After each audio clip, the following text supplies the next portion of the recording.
Okay, great. Hi, everyone. I'm Lisa Palrine, Director of Enrollment Management here at Chapel Hill-Chauncy Hall School. I've been here over 20 years, which is hard to believe. But over the years, I've had the opportunity to interview and meet so many amazing Carroll families who have ended up matriculating to CHCH. And we greatly appreciate the opportunity to host this webinar with all of you to really talk more about CHCH and the potential fit for your child. With me, I have Josh Bubar. I'll have you introduce yourself, and then I'll have Agamemnon.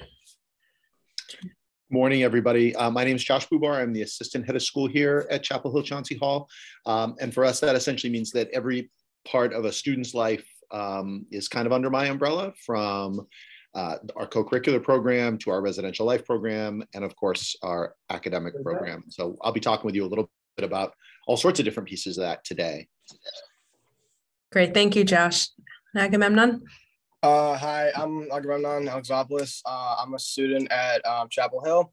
I used to go to Carroll. I went there for 3 years, and now I attend Chapel Hill. It's my junior year, and I'll be talking a little bit about like the student perspective coming from Carroll. Okay, great. So we prepared a presentation on a slideshow. So Josh, mostly I'll be kind of chiming in, and then we'll ask Agamemnon to comment as needed as well. So Josh, feel free to include Agamemnon as needed. And then at the end, we'll have some time for a Q&A. But if you want to also just put your questions in the chat, I can manage that as well and keep track of all the questions. And then, of course, we'll have some time then. So Josh, I'll turn things over to you. For sure. All right, I'm going to share my screen with folks and start this slideshow. So, first things first, just a little bit of information about us. As probably most of you know, we're in Waltham, Massachusetts. We have 190 students, mostly in grades 8 through 12, 60-40 day boarding. Right now, 11% of our students are international, and 42% of our students identify as students of color. When we talk about the student experience today, I love looking at our pictures of our graduates. Happy on that day, the day we're all looking forward to, I think, as parents. I like to center this conversation around our schedule. Our schedule is a little bit different from many other schools. You can see here, we have 6 distinct academic blocks, A, B, C, D, E, and F, and that our classes, first I want to talk a little bit about our class schedule. You can see our blocks are 75-minute blocks, and that those classes meet 3 times a week. And for us, as an institution that's really committed to differentiated instruction, and that is, meeting students where they are, allowing students to have multiple entry points into the curriculum in every subject area, that 75 minutes is incredibly freeing. We've had this schedule in roughly this form for about a decade now, and our teachers find it incredibly useful to have 75 minutes to offer different students and the student group as a whole different ways to think about whatever it is the topic is for that day. It's also really helpful for us because we can do all sorts of activities that I think are a little less traditional. So, for example, our Senate simulation. Our Senate simulation is coming up here. Agamemnon, Senate sim for you all is coming up in 2 weeks. Is that right? Or is it a little further from now? End of October, am I right? I think, yes, that's at the end of October. So this is something where all of our juniors, U.S. history is a required course for us, taken primarily by our juniors. But then most of our senior class also participates in this. Students take on the role of a sitting U.S. senator.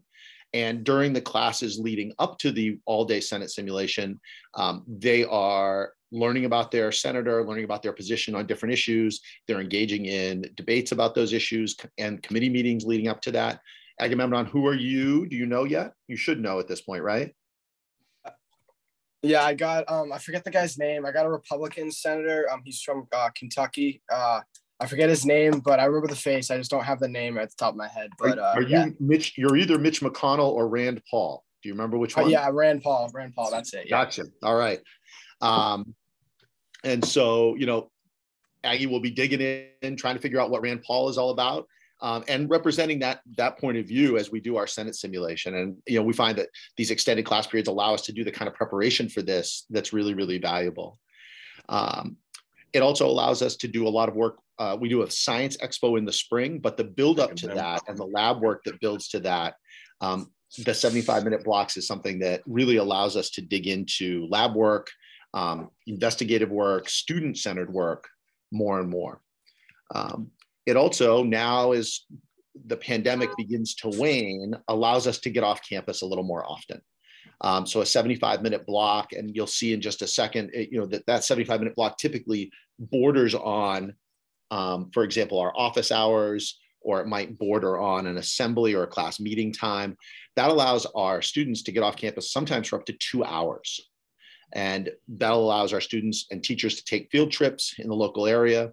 We're even offering right now a senior elective in peace and social justice that is field trip based and action research based. And that they actually meet A and B blocks, which are attached together throughout the schedule, throughout the weeks. And that gives them up to 3 to 4 hours in any given day to leave campus and engage in service projects as part of their curriculum.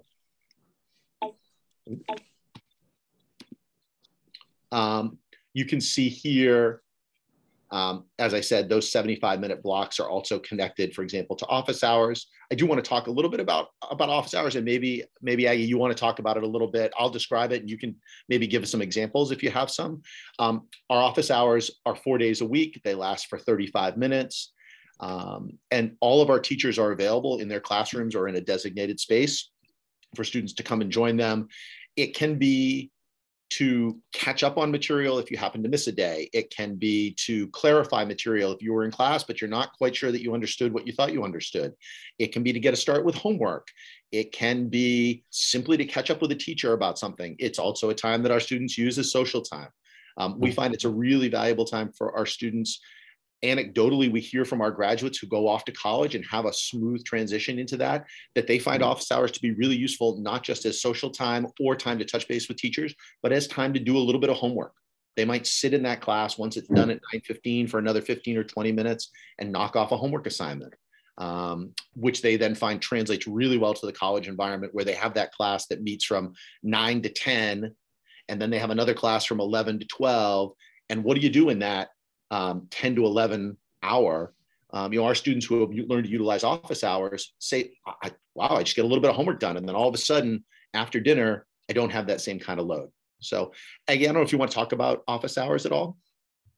Oh yeah, sure. So office hours, like my freshman year, they made it so they scheduled you. So like Monday, you'd be with your math teacher, Tuesday, science. And then Wednesday, you wouldn't have it. And Thursday and Friday, you'd be with the other teachers. And that sort of aspect sort of brought structure and taught you sort of how to self-advocate for yourself. And then my sophomore year, they had it as assigned for like the first trimester, and then they should sort of let it so it wasn't totally assigned. So you could go off and go to certain teachers, which you needed help with certain subjects. So say if you were supposed to be with your math teacher on Monday and you really needed help on a history assignment, you could go to your math teacher and say, hey, is it okay if I go to my history class to see if I can catch up on some work? And now junior year, it's not really mandatory, but I still sometimes use it to see if I can get my work done, even just like, so because it's quiet, so you can just take your time and do your work or other work you have outside of school. So it's just a good way to self-advocate for yourself. You'll also see our 75-minute blocks. A number of our students, in roughly 90% of our ninth graders typically, are enrolled in SAS. SAS is our Skills and Academic Strategies program. And in Skills and Academic Strategies, that 75-minute block is divided up typically with about the first 25 minutes being a lesson of some sort around an academic skill or an academic strategy that our ninth grade that's really applicable to our ninth graders. That might be time management, it might be note taking, it might be outlining. Certainly when we, for example, are doing some writing tasks in our history or our English classes that require some pre-writing, that's something that's going on in SAS and being supported by our SAS program. The next 50 minutes of that period are allowed for work time, and students will plan out, what is it that I want to get done in this 50 minutes? Teachers will be checking in with them during that time. And then they'll often be saying, okay, you planned to do X in 50 minutes. Were you able to accomplish that? Yes, no, most of it, all of it, and started something else? Where are you left? So that we continue to teach that time management skill in that block, even when it's not being taught as a very specific articulated skill. Again, I don't know if you want to talk a little bit about skills and academic strategies and your experience with that. My experience in it is like the teachers there, like they want to help you. So like obviously the first like I think like 10 minutes is like a lesson, sort of like for note taking, how to organize yourself. And then they'll look at like, because every week we get progress notes, and they'll look at your progress notes and see what you're missing, or if you don't have anything missing, what else can you work on? So it's just really good to like tone in on your like independence level and how you can work on it on your own, especially it's like when you get home and like from SAS and stuff like that. So it can just help you overall. Yeah. When we go back to our schedule, the other piece you'll note is that there's a fair amount of time for students to both meet, for us to meet as a whole community in our assembly times twice a week, but also to meet in our advisory groups and in our class meeting groups. And so class meetings are with grade levels. Advisory is a pretty important part of what we do. That does meet once a week formally.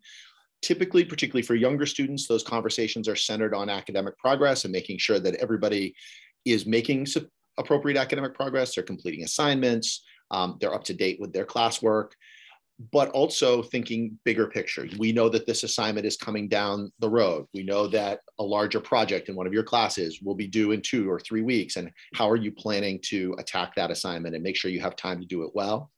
As students get older, advisories shift and become a little more student focused. What does the student need? What does a junior or a senior need from their advisor? Right now, I'm an advisor to seniors. And that's the question that I've asked them is what kind of advisor do you need? Because really what we want to create in our students is, as Aggie suggested, a sense of self-advocacy, understanding what you need as a student and then being able to ask for it and access it when you need it. We're also have grade Josh, level. Sorry, Josh, do you want to talk about the weekly progress reports that we Oh, yeah, sure. I guess I kind of glossed right through that, didn't I? So all of our teachers write a progress note for each of their students, essentially weekly. There are certain weeks, for example, this week, because we had a long holiday weekend, we only wrote progress notes for students of note. But typically, as a parent, you would be able to see a note from each of your child's teachers in every subject, outlining what went on that week, anything that your student did in particular, any work that's upcoming. So again, that could be a place where many teachers will note a major project that's coming up. Hey, don't forget, the independent reading project is coming up and it's due in a week. We'll start our presentations, on Thursday next week.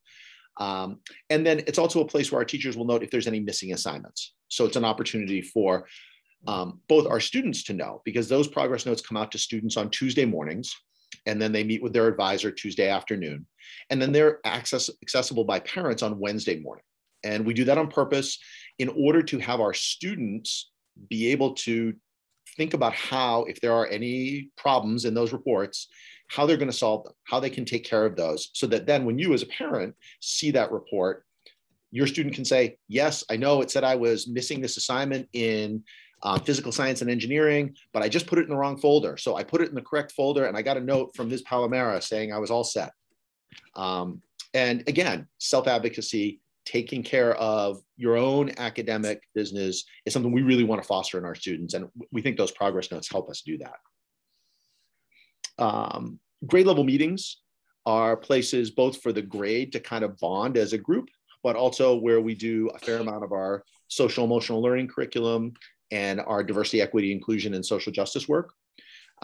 We'll often do those. We can do those as a whole group. We might do them within advisories where we divide out 2 or 3 advisories to a group and do some work of that nature. But it's always an opportunity for an advisor to check in with his or her advisees so that we can see them. It's another time during that week when they can say, hey, how are you? Everything going all right? Hey, I know we said we'd check in about how that quiz went, or if you got that piece of homework in that you said you were going to do an advisory yesterday afternoon, did you manage to get that in? Absolutely, great. And so again, for us, relationship building is incredibly important with our students. And that goes hand in hand with helping them build independence and self-advocacy. And so all these touch points with adults outside of class become a really important part of what we do. The last piece about our schedule that I want to note is our co-curricular piece. And so that's not noted in the end of that schedule, but at the end of every day, every academic day, all of our students then, all 3 trimesters, will take part in a co-curricular activity. And so what that means, that can mean just about anything. It can mean theater. We certainly have well over half of our students participate in theater, either on stage or in theater tech over the course of any given year. It can mean athletics. We participate in the MBIL, the Massachusetts Bay Independent League, and the IGC, the Independent Girls Conference, in a number of different sports, including baseball, Aggie, right? And then we have, oh, I meant to go the other way. And then we have other activities like rock climbing, podcasting, makerspace, fitness that are available over the course of the year. We also offer independent studies. I don't know if you want to talk about that a little bit. I know that's been a piece for you here of your time in our curricular program. Yeah, so so I swim outside of school for a club team. And so I had to talk to Miss White about it. And basically, you basically have to get like a waiver to be able to sign off. So you can do 2 out of the 3 trimesters. You can do an independent study, which is what I'm doing.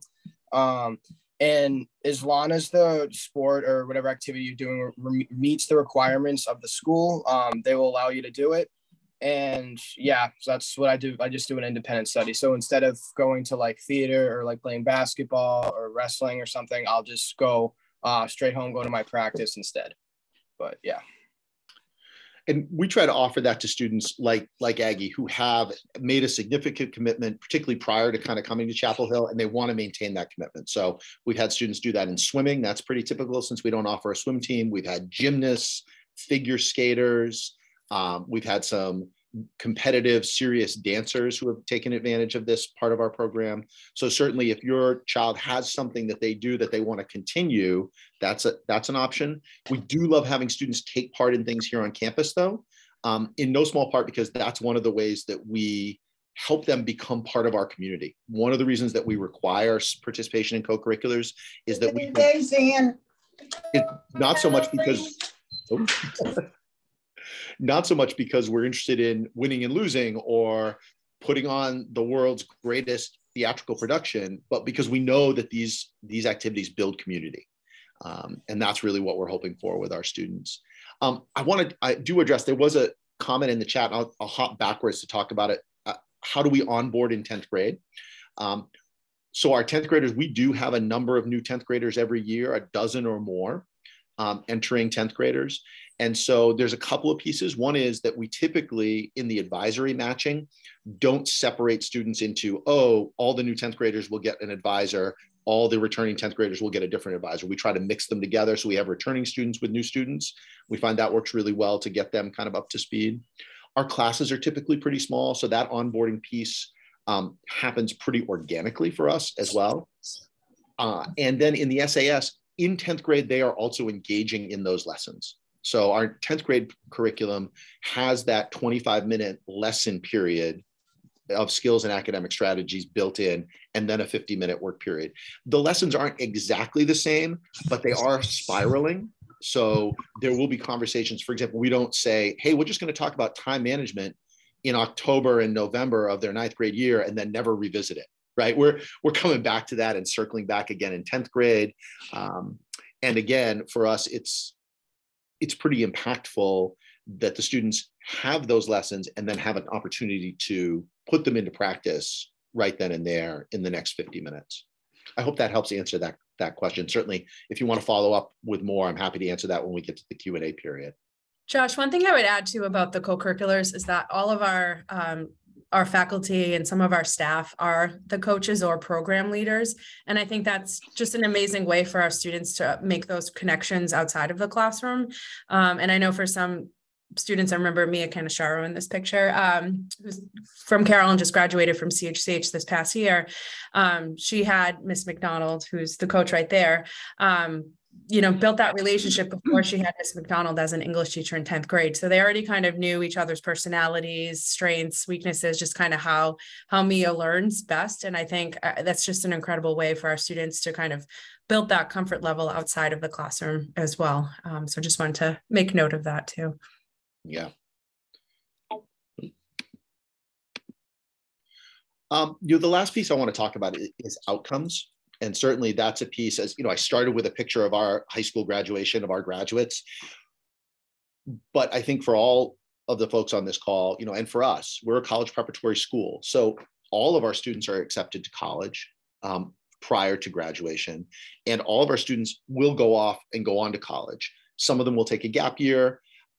But for us, and I'm guessing for most of you on this call, if not all of you, that is the end goal. And the way we think about college, the college process, I think, is fundamentally different than a lot of other places. For us, it's incredibly about fit. And I know there's other places that talk about that, but I look at it and I say, here's this incredibly diverse list. And then I think it's worth thinking about this. Over the course of that year, this span of years, we had 189 graduates. They attended 111 different colleges. So I would urge you as parents are doing your selection of schools and thinking about schools, ask this question. How many graduates did you have? How many different colleges did your graduates attend? For us, we track this year over year because we think it's a marker of our ability to find the right fit for students. I was looking at our 2022 matriculation list, which we just put together. We always wait until October to make sure that we know that everybody went where they said they were going to go. As some of you may know, if you have older children, the college admissions landscape is a little bit different than it was 5 years ago. And so often we'll have students who are intending to attend a place and they'll get off the wait list even in June or July to a different school, or they'll make a change for another reason. So we typically wait a little bit. I can tell you, I know when we update this, we will have lost 3 schools from this, but we will have added 5. And so there's schools that are coming back on the list for us, for example, Columbia and Morehouse, Georgia State, which is a school we've never had on the list, will be coming back. And then we have schools where we have a long history of sending students because they really value the kids that we have. Clark, for example, and Wheaton are 2 schools where we often have graduates attend. They're smaller schools. They're schools that really focus on relationships. They're schools that really focus on doing as part of the college learning experience. And that's something that many of our students really, really value in their learning experience, and they learn to value here. How did I go? Am I going backwards now? There we go. I don't know if you want to, Lisa, take this piece on. Yeah, sure. So there are many opportunities for families to continue to get to know CHCH and kind of experience everything Josh just spoke about this morning. So we do always offer 2 fall open houses. I know in the Boston area, it's super competitive with independent schools, and we always seem to overlap with dates. So to make it hopefully easier for parents and to have additional options, we'll have 2 fall open houses, both on Sundays, October 23rd and one on November 6th. They are very structured events, so it's not just kind of a drop-in. So if you are planning on attending, it's important if you could kindly RSVP, and we'll send out the schedule. But we typically have families arrive around 12:30, and we have kind of an events fair in the beginning, and then begin with our program. We do allow students during the open house. We kind of have 2 different tracks, one for parents, one for students, because what your students are experiencing is, and what they might be looking for are certainly different from the parents. So students will have a tour of campus, but they'll actually get to see a sample class. Obviously, it's not going to be 75 minutes long, but our faculty will be on campus and be teaching those classes, just for students to be able to experience what it feels like to be in a class at CHCH and get to know the teachers, their personality, teaching styles, and things like that. We are doing on-campus tours and interviews, and there's an option on our website to book them on your own and kind of scan to see our availability, or we're happy to coordinate with you individually. I hate to bring up the word COVID, knock on wood, but if families don't feel comfortable coming to campus, we can certainly do a virtual tour and Zoom interview with the family as well. That's not a problem. And like many schools, once you go through the process for all accepted families, we'll have a revisit day. So that's a great opportunity for families to be able to come back before making your decision. Josh, if you want to just flip to the next slide. So applying to CHCH, you're in amazing hands with the placement office there at Carroll. We have great relationships with them. They've been to our campus and welcoming Francie on board and such, but they're very familiar with the process and kind of guiding you through this whole application process. We do use the standard application online. That's through the Enrollment Management Association. So we just thought, I know so many schools now have different methods, but we just try to use one singular application to hopefully make it easier for you all going through the process. We do request that if you have a neuropsych test within 3 years, we would certainly require to see that as part of the testing requirement, but the SSAT is optional. So while we do use the SSAT website for the application, you create an account there, but it's not necessary that you take the SSAT. If you have any questions about that, I'd certainly be happy to walk you through that and what that means. An interview is required as part of the application process. Nothing has to happen in any particular order.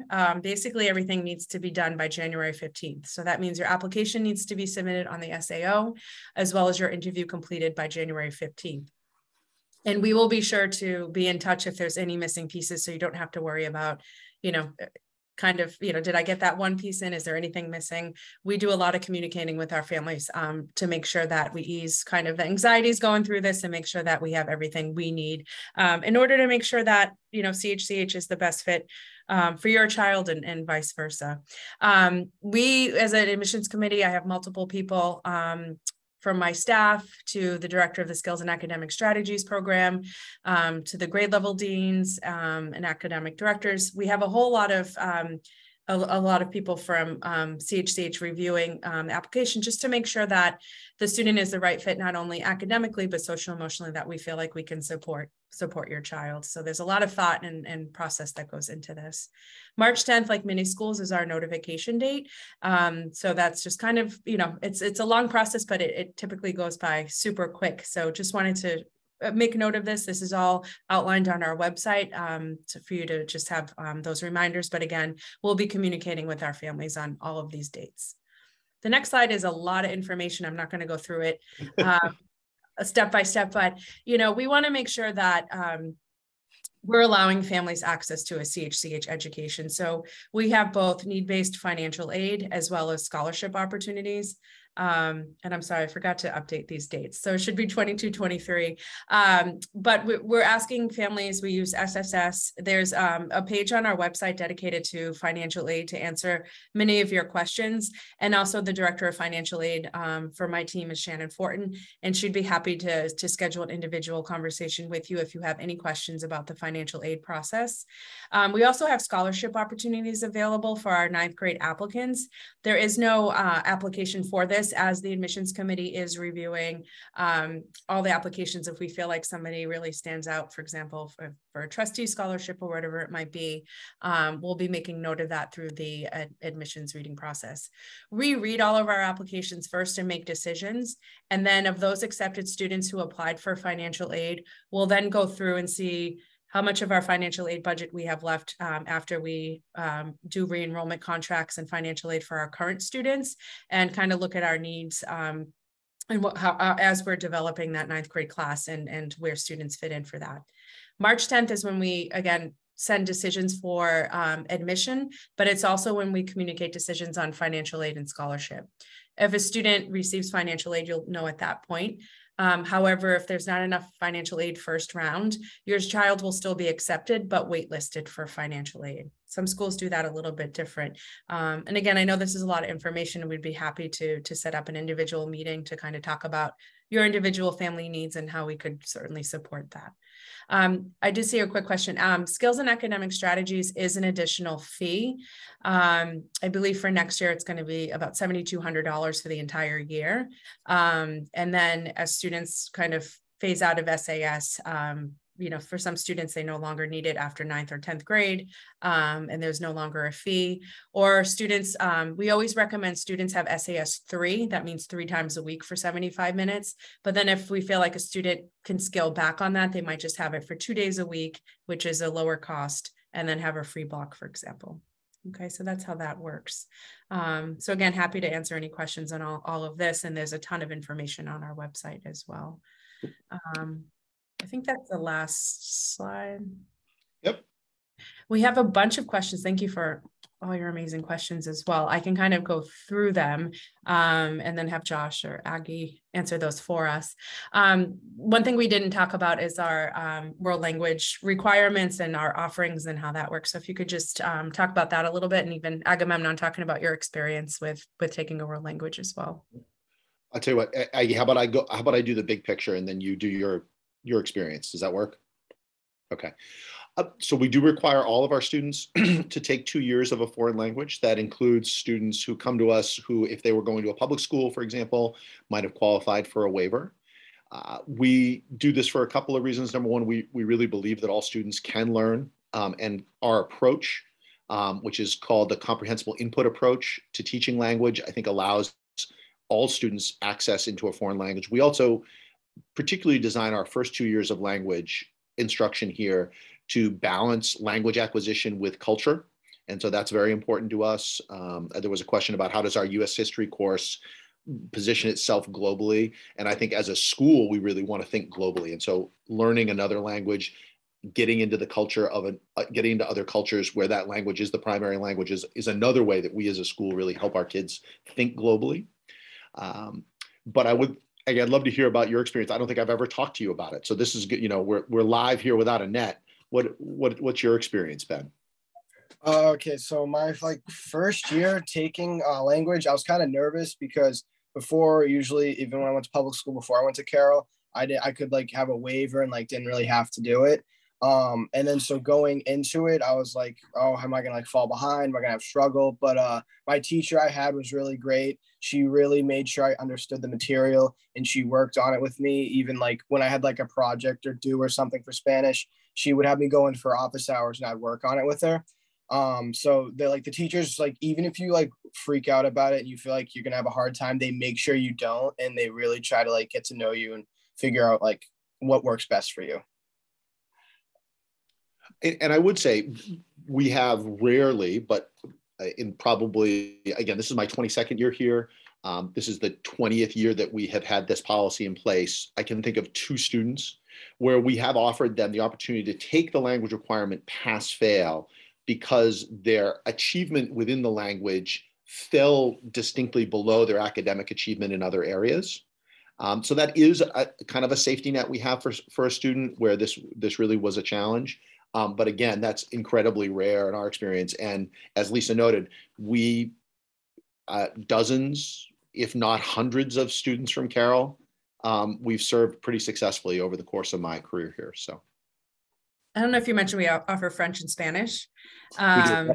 Yep. And then we also have do you want to talk a little bit, because there was also a question about academic electives. Do you want to talk a little bit about the independent study within the academic program, as well as the certificate of distinction offerings for students? Yeah. So the academic program is fairly prescribed through the first 2 years. It varies a little bit for students based on, are they taking a language right off the bat in 9th grade? Do they start that in 10th grade? Are they taking, what type of visual arts or performing arts courses are they taking? And where is their math placement? But it's reasonably prescribed through the first 2 years. In the 3rd year and the junior year, we do begin to divide out in English and in history with some honors coursework that's available to students. It's also in the junior year that we will have students, though it's more typically with our seniors, engage in independent studies. So that's an area of interest that they have that may fall outside of our curriculum. And that's a pretty broad notion. So for example, we had a senior 2 years ago take our applied mathematics and engineering course, but also do an independent study where he built a go-kart from scratch. We have a student right now doing an independent study. He's currently taking English with us, taking a 5-course load, but he's also a teaching assistant in our 10th grade English class. And so that independent study piece can be fairly different for different students. And then we also offer students an opportunity to pursue what we call a certificate of distinction, and that is in any of our subject areas. So science, math, history, English, or world language, or the visual and performing arts. And what that entails is the student taking on our required course load in that discipline, and then additional elective classes in their junior or senior year, as well as work over the summer that is appropriate to that discipline. And that could be a number of different things. So for example, we have a young woman who's a senior right now, who's pursuing the Certificate of Distinction in English.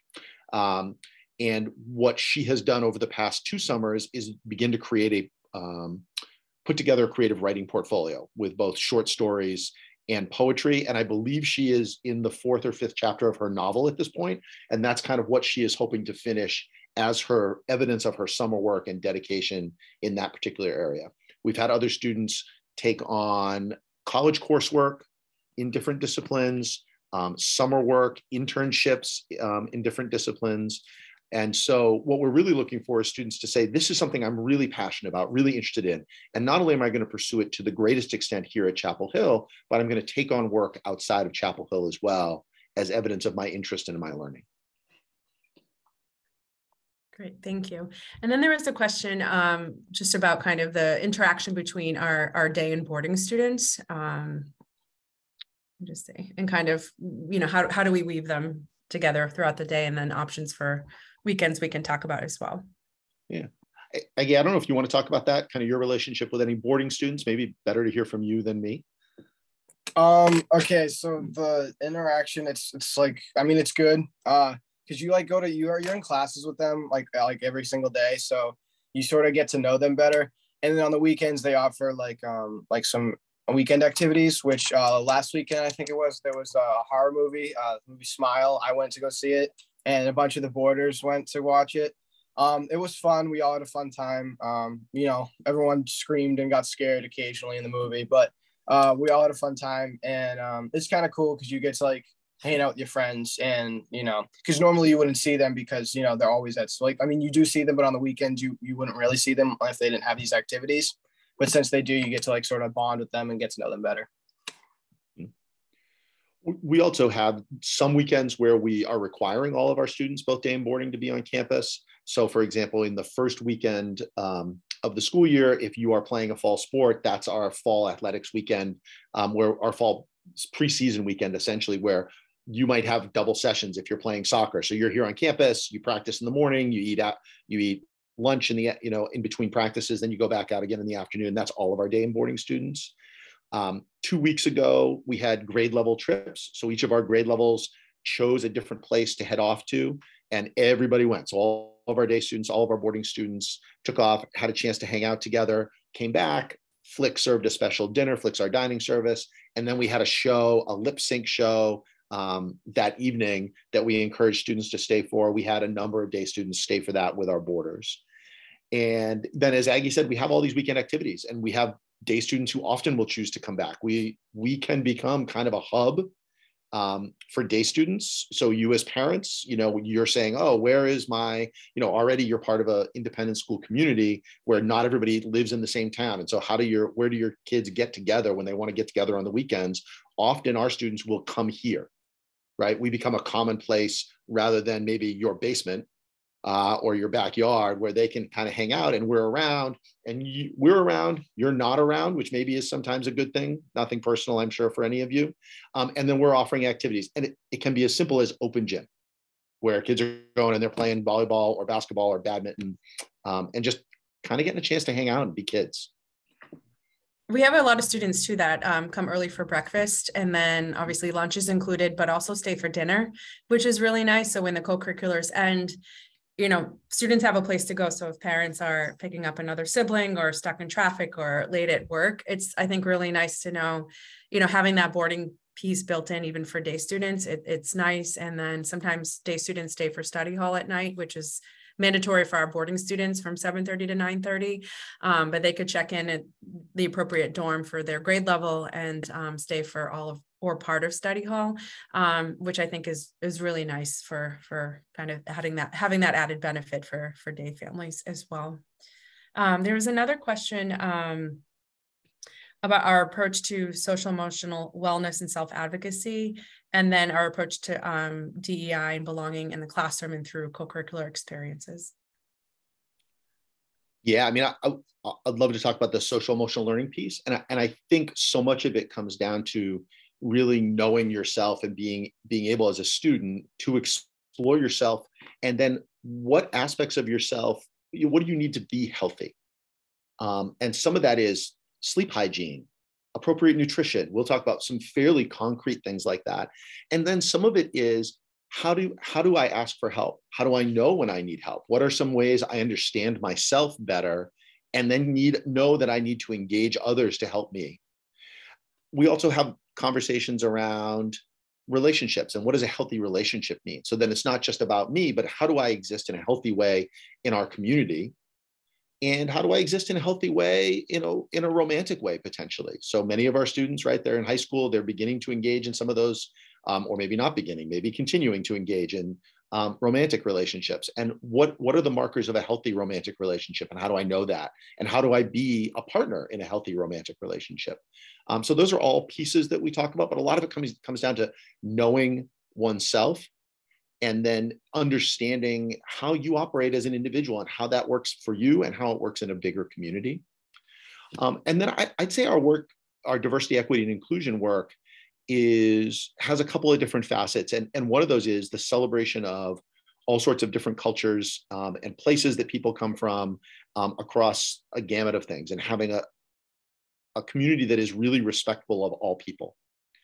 And then the other piece is giving folks space. So we run affinity groups, for example, 3 or 4 times a year, that give different students who identify in different ways a space where they can have conversations with students who also identify in that way about their experience in the world, their experience in their communities, their experience here on campus, and perhaps in ways that are more honest than they might be able to have in other places. So while we're both focused on our whole community, both globally and then more locally, and then our micro community here at Chapel Hill, we're also focused on giving our students who are here their own communities that they can feel a part of and they can feel supported by.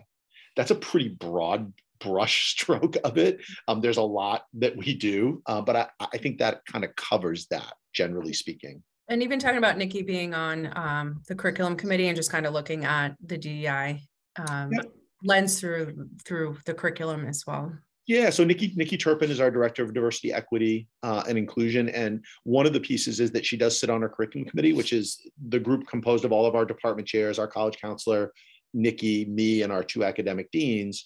And we're folks who do a lot of deep dive into curriculum and academic policies. And Nikki is now kind of re-upping. So when she first came on board, we did a dive into curriculum, and now we're kind of 3 years removed from that, and we're doing another dive, a re-dive into our curriculum, just to see, where are the places where we are celebrating and exploring different aspects of the world, and where are the courses where we could do better. And how does that work? What does that look like in a science class as opposed to an English class? Are questions that we're asking, and she's helping our teachers answer. I think one change too that we've made as a school is, just as, we're in a new world in a way, post COVID, and just a lot of repercussions from that for our students, and kind of that, social emotional wellness. And so we've built our counseling office as well. So we have a director of counseling and wellness, and he has 2 school counselors on his staff as well. And they work closely with Nikki as well, just to kind of develop that student programming.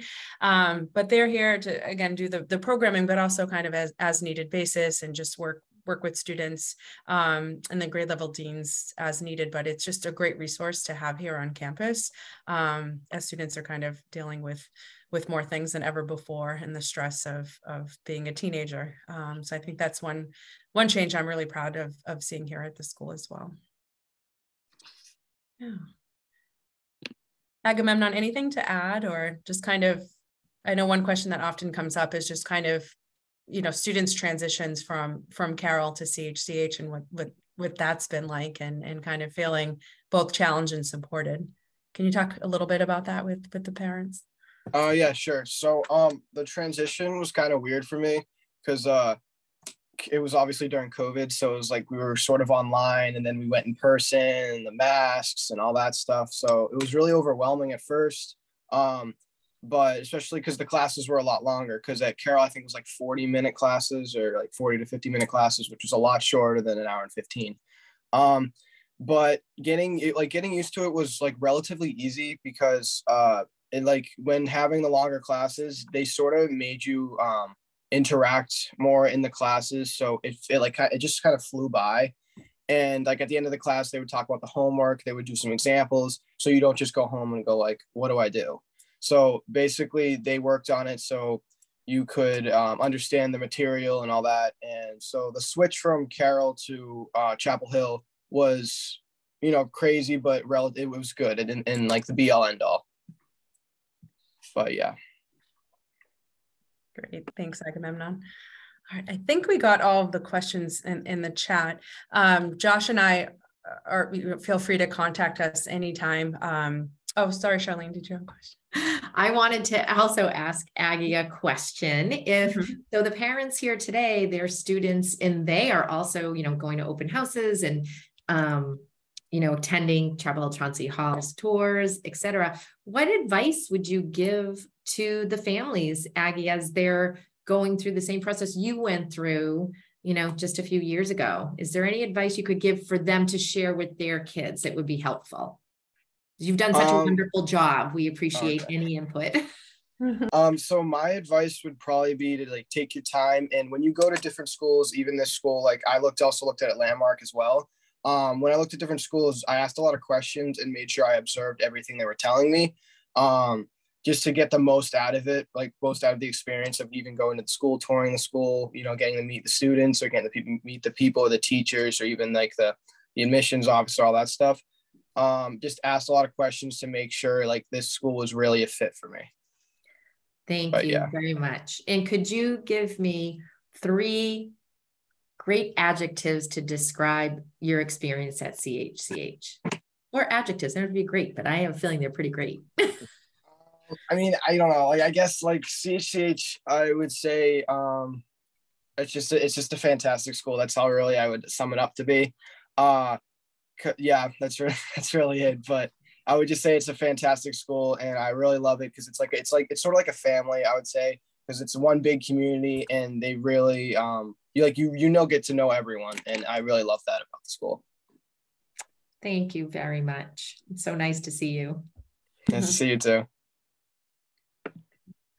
Well, thank you to all the families for taking your time out of your morning to join us. I put my contact information as well as Josh's. And if you want to chat with Agamemnon or his mom, she helps us all the time with admissions events. So I'm sure she'd be happy to chat with you as well from the parent perspective.